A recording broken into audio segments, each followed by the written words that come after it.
안녕하세요. 저는 현재 행복한 결혼식을 앞둔 30대 예비 신랑입니다. 누군가를 만나 새로운 가정을 이루기 위한 도약인 결혼식을 코앞에 두고 있다 보니 만감이 교차하고 평소에 하지도 않던 여러 가지 생각들이 불쑥불쑥 튀어나오기 시작하더라고요. 인생을 살면서 많은 일이 있었지만 그 중에서도 어릴 때 있었던 일들이 자꾸 생각이 났어요. 제 성격이 밝은 편이라 다들 제가 인생을 아무 걱정 없이 순탄하게만 살아온 줄 아세요. 학벌도 좋고 번듯한 직업에다 매사에 웃는 얼굴을 띠고 있으니 그런 오해를 많이 하시곤 했죠.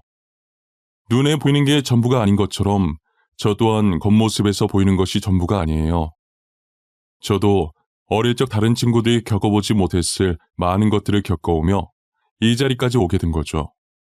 당시엔 엄청 힘들었지만 커서 이렇게 돌이켜보니 만약 그때가 없었다면 정말 순탄하게만 자라왔다면 제가 이렇게 잘 잘 수 있었을까 싶은 생각이 많이 들어요. 저를 반듯하게 클 수 있게 만들어준 저의 어릴 적 추억들을 이곳에 잠시 꺼내보려고 합니다. 저는 부유하지도 그렇다고 가난하지도 않은 지극히 평범한 가정 속에서 자랐어요. 어머니와 아버지는 가족밖에 모르시는 분들이셨고 늘 사랑으로 저를 보살펴 주셨어요. 저희가 부자는 아니었지만 넘치는 정으로 마음만큼은 누구보다도 부자였던 가족이었죠. 그렇게 사랑이 넘치고 웃음이 끊이질 않던 저희 사이에 금이 가기 시작한 건 제가 초등학교 5학년이 됐을 무렵 익명의 누군가로부터 온 우편 때문이었어요. 당시 저는 방 안에서 자고 있었는데 아침부터 거실에서 어머니 목소리가 크게 들리더라고요. 평소 부모님께서 잘 싸우지도 않을 뿐더러 어머니가 화내시는 경우가 그렇게 드물거든요. 그래서 저는 소리 지르는 어머니의 목소리에 놀라서 자다가 거실로 뛰쳐나갔어요. 어머니 발밑에는 서류 봉투가 떨어져 있었고 어머니 손에는 사진 몇 장이 쥐어져 있었어요. 어머니는 손에 든 사진을 흔들면서 아버지께 따지고 계셨어요. 당신, 이게 뭐예요? 이 사진들. 이거 다 뭐냐고요? 옆에 있는 이 여자는 누구예요? 당신 설마 그동안 딴 년 만나고 다녔던 거예요? 그래, 맞아. 안 그래도 나 당신한테 이혼하자고 말하려고 했어. 어떻게 말해야 하나 고민하던 찰나였는데 잘 됐네. 이렇게 알게 된 거 우리 이혼하자. 진짜 미쳤어요? 저 절대 이혼 못 해줘요. 내가 누구 좋으라고 이혼해줘요? 당신 지금 제정신 아니야. 미쳐도 단단히 미쳤어. 어떻게 나한테 이래, 어떻게? 우리 더 이상 재질 끌지 말고 그냥 깔끔하게 이혼 도장 찍자. 계속 이렇게 살아봤자 서로한테 좋을 것 없잖아. 안 그래? 아니요. 전 절대 이혼 못해요. 나 버리고 딴 년이랑 잘 사는 꼴? 저 절대 못 봐요. 저랑 살기 싫으면 그냥 당신이 이 집에서 나가요. 나가는 건 안 말릴 테니까. 아버지는 어머니의 말이 끝나기 무섭게 안방에 가서 짐을 챙기더니 그대로 집을 나가시더라고요. 제가 당시에 아무리 어린 나이였다지만 아버지께서 저와 어머니를 버렸다는 걸 모를 수가 없었어요. 어머니께서는 아버지가 짐을 싸서 나가는 뒷모습을 보다가 문이 완전히 닫히고 나서야 들고 있던 사진을 내팽개치고 그 자리에 주저앉아 엉엉 우셨어요. 저는 도대체 무슨 사진인가 싶어 바닥에 떨어진 사진을 조심스럽게 제 쪽으로 끌어당겨서 봤는데 남자 한 명과 여자 한 명이 마주보고 앉은 게 아니고 나란히 앉아있는 그런 사진이더라고요. 그렇다고 그 두 사람 앞에 다른 사람이 앉아있거나 그런 것도 아니었어요. 저는 왜 저렇게 앉았는지 조금 특이하다고 생각했고 이게 진짜 불륜이 맞나 의심이 들었어요. 왜냐면 뒷모습만 찍혀서 여자 얼굴은 보이지가 않았고 아버지 얼굴만 비스듬하게 보였었거든요. 그런데 살짝 보이는 아버지 표정이 연애하는 사람치고는 그리 밝지도 않았어요. 하지만 아버지가 직접 그렇다고 하니 바람 피운 게 맞는 거겠지 했어요. 아버지는 그렇게 집을 나간 뒤로 끝까지 저희 곁에 돌아오지 않으셨어요. 어머니는 아버지가 바람나서 도망간 이후로 늘 술만 마시며 세월을 보냈어요. 저희 가정은 그날 이후로 웃음소리는커녕 평범한 대화소리도 들리지 않게 되었죠. 어머니가 술잔을 기울이는 소리와 흐느끼는 소리만 집안을 가득 채울 뿐이었어요. 술만 드시는 어머니는 하루하루 말라가기 시작하셨고 저는 그런 어머니가 걱정되기 시작했어요. 제게 남은 건 이제 어머니뿐인데 어머니마저도 제 곁을 떠날까봐 많이 무서웠죠. 아버지는 이렇게 가정을 풍비박산으로 만들어 놓고 집을 나갔으면 잘 살기라도 하던지 어떻게 부고 소식으로 저에게 찾아올 수 있을까요? 언젠간 다시 돌아오겠지. 언젠간 예전처럼 살 수 있겠지 하는 제 기대를 완전히 밟아버리고 싸늘해진 몸으로 저희 앞에 돌아온 아버지가 너무 원망스러웠죠. 어머니는 핏기 없는 아버지를 보며 마누라 자식 버리더니 잘 됐다고 꼴 좋다고 마음에도 없는 소리를 하시다가 결국 눈물을 보이시고 말았어요. 의사 선생님이 말하길 아버지의 사망 원인은 혈액암이었어요. 혈액암은 지금도 완치하기 까다로운 병인데 지금보다 의학 기술이 떨어지는 그 당시는 어땠을까요? 아마 저희가 아버지께서 병에 걸린 걸 알았더라도 약으로 생명을 연장시킬 방법뿐이었을 거예요. 어머니는 가족을 버린 아버지가 미울 만도 한데 장례식을 다 챙기더라고요. 저 같았으면 괘씸해서 모르는 사람인 양 못 본 척하고 지냈을 것 같은데 말이에요. 지금 생각해보면 절대 그랬으면 안 되는 행동이었는데 저는 어린 마음에 장례식을 다 마치고 집에 와서 어머니한테 투덜거렸어요. 가족 버리고 집 나간 사람 뭐가 이뻐서 바보같이 장례식까지 다 챙겨주는 거야? 엄마 진짜 자존심도 없어? 사람이 왜 이렇게 답답한 거야? 지석아, 아빠 너무 미워하지 마. 그래도 널 태어나게 해주신 분이잖아. 아빠도 다 사정이 있어서 그러셨을 거야. 사정? 무슨 사정? 얼마나 대단한 사정이길래 가족을 버려? 나는 사정이 있든 없든 우리 이렇게 만든 아빠 미워.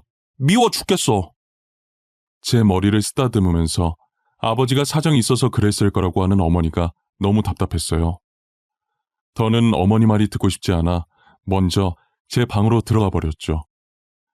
제가 방으로 들어간 뒤로 어머니는 아버지 사진을 보며 울고 술만 마셨어요.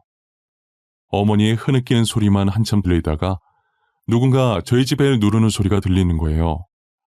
어차피 어머니는 우느라 정신이 없을 것 같아서 제가 나가서 확인했는데 평소 저희 부모님과 친했던 아버지 동네 친구분이 찾아오셨더라고요.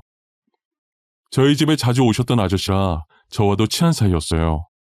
아저씨는 문 열자마자 저를 안아 올리고선 어머니부터 찾았고 제 손끝이 향하는 곳을 보더니 그러고 있을 줄 알았다는 듯 한숨을 쉬고 어머니께 다가가시더라고요. 저를 내려놓고 손에 들려있던 비닐봉지에서 치킨을 꺼내 어머니 앞에 내밀었어요. 아저씨는 억지로 어머니 손에 치킨을 들려주셨고 곧이어 제 손에도 치킨을 쥐어주셨어요. 저는 치킨을 맛있게 먹었고 어머니는 가만히 쥐고만 계셨어요. 아저씨는 전혀 먹을 생각이 없어 보이는 어머니께 치킨 먹기 전까지 안 간다고 말하셨고 정말 안 나갈 요량으로 버티고 계시자 어머니는 한숨을 쉬더니 어쩔 수 없이 드시기 시작하셨어요. 그리고 아저씨께서는 제 머리를 쓰다듬으시면서 어머니 많이 힘들 거라고 장남인 제가 어머니 좀 잘 보살펴달라고 하시더라고요. 어린 저한테 이런 부탁해서 미안하다고 하시면서요. 아저씨는 그 뒤로도 저녁 먹을 시간만 되면 저희 집에 오셨었어요. 아마도 회사에 출근하고 퇴근을 저희 집으로 하시는 것 같았어요. 와서 늘 어머니와 저희 저녁을 챙겨주시고 어머니의 술 친구도 되어주셨죠. 그러다 아예 저희 집 옆으로 이사까지 오셨더라고요. 아무래도 셋이 많이 친했던 사이라 술만 마시는 어머니가 걱정되던 모양이었어요. 그래도 아저씨가 계속 어머니 상태를 확인해 주시는 덕분에 어머니는 술을 많이 줄이셨고 제가 학교가 없는 동안에 혼자서 밥도 드시기 시작하셨어요. 항상 저녁을 아저씨와 함께 먹어서 이젠 아저씨가 없으면 허전할 것 같았어요. 아무래도 바로 옆집에 사시니까 저녁 먹고 늦게까지 저희 집에서 놀다가 돌아가셨어요. 그리고 어머니께 저를 봐서라도 정신 차리고 새 출발하라는 조언도 잊지 않으셨죠. 어머니께서는 아저씨의 잔소리가 듣기 싫어서라도 일을 해야겠다며 일을 다시 시작하셨고 아저씨는 늘 어머니와 제 옆에서 지치지 않게 응원해 주셨어요. 그리고 아버지가 없던 제겐 늘 아버지와 같은 존재였던 분이셨죠. 항상 저희 집에 올 때 빈손으로 오신 적이 없으셨고 적은 돈이지만 제게 용돈을 주시곤 하셨었어요. 학교를 다니면서 아버지가 필요한 순간이 찾아오면 언제나 아저씨께서 아버지 대신 나타나 주셨죠. 학생 때는 나쁜 일이 아니더라도 운동회라든지 진학상담이라든지 여러 가지 이유로 학교에 부모님께서 꼭 오셔야 하는 상황들이 생기잖아요. 저는 어머니께서 일을 하셨기 때문에 학교에 올 수 없어서 늘 아저씨께 부탁을 했었어요. 어머니는 투잡, 어쩔 땐 쓰리잡까지 뛰어가면서 돈 벌기 위해 바쁘셨고, 아저씨는 회사를 다니셔서 잠깐 짬내서 저희 학교에 올 수 있으셨거든요. 처음에 어머니가 아닌 아저씨가 제 학부모로 학교에 왔을 땐 놀랐었어요. 아저씨도 놀란 제 얼굴을 보더니 웃으시며 말씀하시더라고요. 아저씨가 와서 놀랐니? 지금 엄마가 바빠서 학교에 못 온대. 아저씨 보고 대신 가달래. 주혁이, 엄마 기다리고 있었는데 아저씨가 와서 싫은 건 아니지? 아니에요. 저는 아저씨가 와서 더 좋아요. 그럼 오늘 아저씨가 제 아빠 해주시는 거예요? 저는 아저씨가 계속 아빠 해주면 좋겠는데. 주혁이 아빠는 따로 있는데 내가 아빠를 해서 쓰나? 이렇게 아빠가 필요한 순간에 아저씨가 와주면 되지. 그래도 아저씨랑 아빠는 다른 거잖아요. 제가 엄마한테 잘 말해볼게요. 그러니까 아저씨가 제 아빠 해주시면 안 돼요? 내가 계속 학교에 와주겠다니까 그러네. 하늘에 계신 아빠가 슬퍼하시겠다. 저 아빠 없어요. 아빠가 먼저 저희 버렸어요. 바람 피고 간 사람은 저희 아빠 아니에요. 그렇게 말하면 못 써. 네가 지금은 모르겠지만 나중에 알게 되면 분명 이 순간은 후회할 거야. 지금부터라도 후회할 일 만들지 마. 알겠지? 제가 뭘 모른다는 건지는 모르겠지만 일단 아저씨 말이니까 저는 알겠다고 했어요. 아저씨는 어딘가 모르게 씁쓸한 웃음을 지으시며 제 머리를 쓰다듬어 주셨죠. 그리고 제게 했던 말처럼 학교에 무슨 일이 있으면 항상 아저씨가 와주셨어요. 저는 아버지가 없었어도 아저씨 덕분에 아버지의 빈자리를 느껴보지 못했었어요.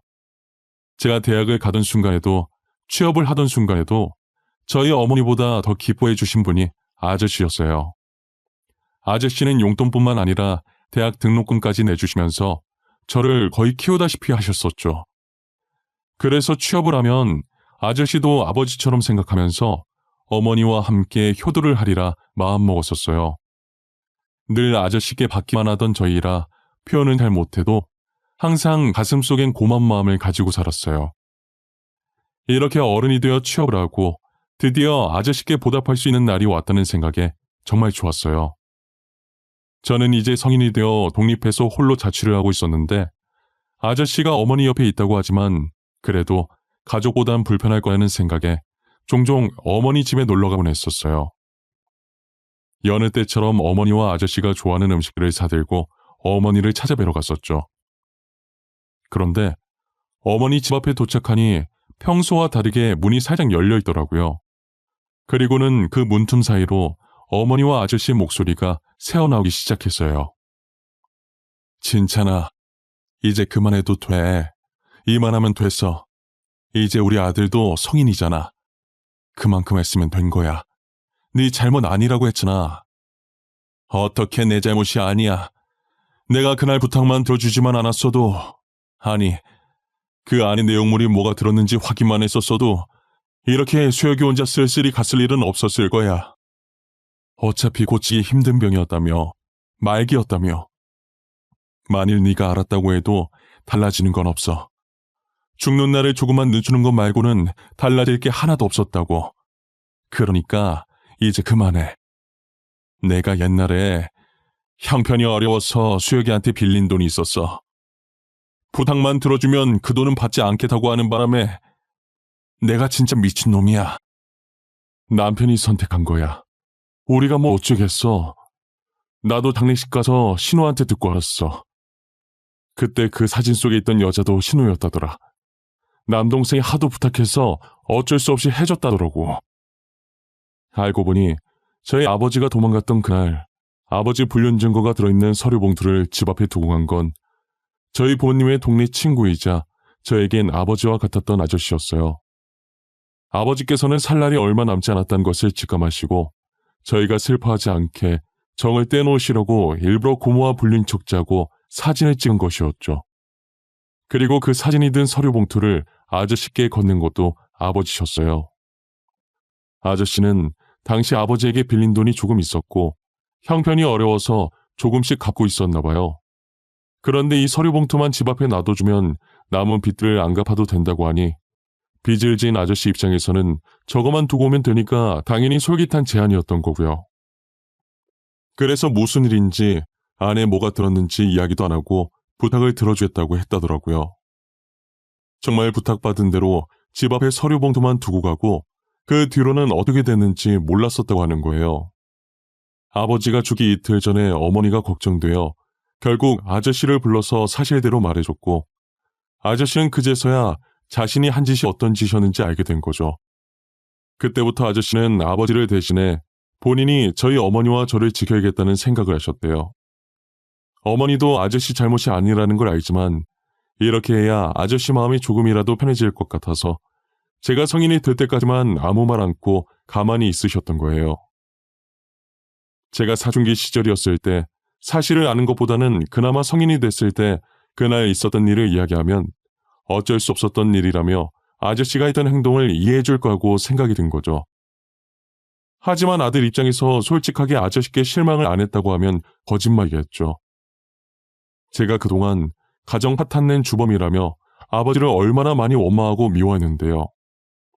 아버지를 보내드리는 순간에도 저는 굳이 바람 펴서 가족 버린 사람 뭐가 이쁘다고 장례식까지 다 해주냐며 돌아가신 아버지와 장례식을 지킨 어머니께 막말도 했었으니까요. 아저씨가 아버지 부탁을 거절했다면 제가 이렇게까지 아버지를 비난하지 않았다고 다 아저씨 탓이라며 핑계댔던 순간도 있었어요. 하지만 이미 아버지는 돌아가셨고 더 이상 제 곁에 없으시니 원망해봤자 늦은 거죠.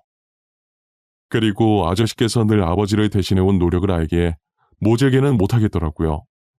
아저씨도 그동안 저희 보면서 아버지가 떠올랐을 텐데 얼마나 힘드셨겠어요. 저는 아저씨도 참 불쌍하고 당시의 아저씨 입장을 생각해보면 빚진 입장에서 뭘 못하겠어요. 아저씨로서는 어쩔 수 없는 선택이었다고 생각했죠. 시간을 되돌릴 수도 없는 노릇이니 이 상황을 인정하기로 한 거예요. 지금까지 저와 어머니 곁에서 남편과 아버지 노릇을 해온 노력들은 거짓이 아니었으니까요. 아직도 아저씨가 아버지 같다는 마음은 변함이 없어서요. 제가 모든 사실을 알게 된 지 얼마 지나지 않아 어머니께서는 간암 진단을 받으셨어요. 아버지께서 돌아가시고 줄곧 입에 술을 달고 사셨으니 간에 탈이 안 나면 이상한 거죠. 간 이식밖에 답이 없을 정도로 상황이 좋지 않았어요. 제가 간을 드리려고 해도 어머니는 받을 생각을 하지 않으셨죠. 저와 어머니께서 간 이식으로 한참 다투고 있을 때 간 기증자가 나타난 거예요. 어머니는 간 기증자가 전 줄 알고 제 등짝을 때렸고 놀란 간호사는 아드님 아니라고 다른 기증자가 나타난 거라고 저희 어머니를 말리기 시작했어요. 간호사 말을 듣고는 어머니께서 멋쩍은 미소를 지으면서 머리를 긁적이시더라고요. 그리고 과일을 들고 뒤이어 들어온 아저씨는 간 기증자 소식을 듣고 좋아했어요. 간 기증자가 나타났다고? 이렇게 빨리 나타날 줄 몰랐는데 다행이다. 정말 다행이야. 수술은 빨리 해야 되고 우리 간은 안 받겠다고 난리치는 통에 내가 얼마나 걱정했는지 몰라. 내가 너네 간 안 받겠다고 난리쳐서 다행이지. 이렇게 금방 기증자 나타나는데 굳이 왜 너네 간을 받아? 너네라도 튼튼한 간으로 건강하게 살아야지. 그래, 우리 간 지켜줘서 너무 고맙다. 네 덕분에 건강하게 살겠어 아주. 얼른 수술받고 괜찮아져야 될 텐데. 수술하고 나서는 술 먹지 마. 알겠어? 당연히 그렇게 해야지. 나 이제부터 술 아예 입에도 안 댈 거야. 우리 아들 결혼하는 거 보고 죽어야 되니까. 이제부터라도 간 건강 열심히 챙겨야지. 맞다. 너 수술하는 동안 나는 옆에 못 있어주겠네. 급하게 출장이 잡혀서 일주일간은 못 올 거야. 보고 싶다고 울고 있지 말고. 보고 싶긴 누가 보고 싶어. 하도 붙어 있어서 이젠 반갑지도 않아. 내가 재혼을 못한 게 너 때문인 것 같아. 너만 없었어도 내가 잘난 남자 만나서 재혼했을 텐데. 어머니는 기증자 생겼다는 기쁨에 아픈 것도 잊으셨는지 이내 아저씨와 장난을 치기 시작하셨어요. 아저씨는 늘 심각한 일에도 저희 걱정을 덜어주시려고 이런 식으로 장난을 치곤 해서요. 그러다 보면 마음이 가벼워져서 해결책을 더 빨리 찾을 수 있었고 별거 아닌 일처럼 느껴졌어요. 매사에 걱정이 많은 어머니와 제게는 그런 아저씨의 존재가 많이 컸죠. 어머니의 수술날 말씀처럼 출장에 갔는지 아저씨께서 보이지가 않았어요. 저희 얼굴은 안 봐도 전화는 바로바로 받으셨던 분인데 전날부터 전화도 안 받으시더라고요. 어머니를 먼저 수술실로 보내고 다시 한 번 더 전화를 했는데 여전히 안 받으셔서 일을 하느라 안 받는 건가 싶은 생각에 신호만 가는 전화를 끊었어요. 전화를 끊고 앞을 봤는데 어머니께 간을 기증한 사람으로 보이는 환자가 뒤이어 수술실로 들어가려고 준비 중이더라고요. 저는 무심결에 침대 위에 환자 얼굴을 쳐다보게 됐는데 굉장히 낯익은 얼굴이 침대에 누워있는 거예요. 저를 발견하고 살짝 미소를 띈 그 환자는 저희에게 출장을 간다고 했던 아저씨였고 제가 무어라 말을 꺼내기도 전에 수술실로 들어가 버렸어요.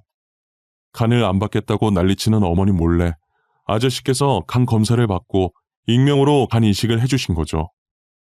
아저씨는 아버지께 진 빚을 갚기 위해 저희 옆에 붙어 계셨지만 저희를 향한 마음은 자신의 간까지 망설임 없이 내어줄 만큼 진심이셨어요. 다행히 두 분의 수술은 성공적으로 끝났고 회복도 빠르고 좋았어요. 어머니께서는 나중에 아저씨께서 간을 기증해 주신 걸 알고서는 간호사에게 간을 다시 꺼내달라는 말도 안 되는 소리를 하셨고 아저씨는 기가 찬다는 표정으로 보고 계셨어요. 그 모습을 가만히 지켜보는데 어머니도 혼자시고 아저씨도 결혼을 안 하셔서 혼자라 남은 인생 두 분이서 이렇게 장난도 쳐가면서 같이 지내면 어떨까 싶더라고요. 그래서 진심 반 농담 반 담아서 같이 살면 안 되냐고 여쭤봤어요. 두 분은 언제 봐도 사이가 참 좋아. 맨날 저렇게 싸울 것처럼 장난은 치는데 안 싸우자. 이참에 둘이 같이 사는 거 어때요? 어차피 아저씨 우리 엄마 집에 퇴근하잖아요. 차라리 욕을 해 이거사. 어디서 말 같지도 않은 소리야. 내가 매번 얘 저녁상 차리는 것도 귀찮아 죽겠는데 같이 살면 아침도 차려줘야 하잖아. 너도 아침 먹잖아. 거기에 숟가락만 하나 더 얹어주면 되겠구먼. 누가 보면 상다리 부러질 정도로 차려주는 줄 알겠어. 아저씨도 괜찮아 하시는 것 같은데 그냥 살림 합쳐요. 둘 다 이제 나이도 있는데 혼자보단 둘이 낫지. 안 그래요? 제 말에 아저씨는 싫은 눈치가 아니셨지만 어머니는 조금 고민이 되는 눈치더라고요. 그래서 제가 몇 번 푸시해줬고 어머니께서는 골똘히 생각해 보시더니 아저씨랑 살면 심심해할 것 같진 않다고 하시면서 괜찮은 반응을 보이셨어요. 저는 어머니 생각이 바뀌기 전에 얼른 몰아붙여야겠다는 생각에 그 뒤로는 두 분 혼인신고를 재촉했고 결국 제 성화에 혼인신고를 하시고 살림을 합치셨어요. 제 예상대로 두 분은 티격태격 하시면서도 재미나게 사시더라고요. 고향 친구라서 그런가 말도 잘 통하시는 게 진작에 잘되게 밀어드릴 걸 그랬다고 조금 후회했어요. 이제라도 쓸쓸하지 않게 남은 인생 지금처럼 싸우지 않고 재미나게 보내셨으면 했죠. 이제 어머니 옆에는 아저씨가 계시니 저도 안심하고 장가를 가도 될 것 같더라고요. 그래서 여자친구를 집에 데리고 와 인사를 드렸는데 어머니께서 너무 마음에 들어 하시고 처가댁도 저를 마음에 들어 하셔서 얼른 상견례 잡자고 하는 통에 상견례까지 속전속결로 끝냈어요. 하지만 여자친구가 인사를 드렸을 때도 상견례 때도 아저씨께서는 같이 오시지 않으셨어요. 아무래도 제 친아버지가 아니기 때문에 자신이 그 자리에 가는 것은 예의가 아니라는 생각을 했나 봐요. 저는 계속 그것이 신경 쓰였고 고민을 하다가 청첩장을 들고 아저씨께 다가갔어요. 아저씨, 저 청첩장 나왔어요. 제 결혼식에 와주실 거죠? 저는 아저씨께서 저희 어머니 옆에서 제 결혼식을 지켜봐 주셨으면 좋겠어요. 주여가, 내가 감히 네 엄마 옆에 있어도 될지 모르겠어. 특히나 결혼식같이 좋은 날은 더더욱 말이다. 그런 말씀이 어딨어요. 두 분 이제 부부잖아요. 부부는 같이 있어야죠. 제 결혼식 때 꼭 두 분 나란히 앉아 계셨으면 해요. 제 부탁이에요. 아버지, 아버지, 내가 감히 너한테 아버지라고 불려도 되는 건지 모르겠구나. 너도 알잖아. 내가 너네 가족한테 무슨 짓을 했는지 말이야. 저희는 괜찮아요. 이미 지난 일이고 다 잊은 지 오래예요. 그러니까 아버지도 이제 과거는 그만 잊으세요. 그만큼 아프셨으면 됐죠. 고맙구나. 정말 고마워. 이렇게 잘 커줘서 너무 고맙다.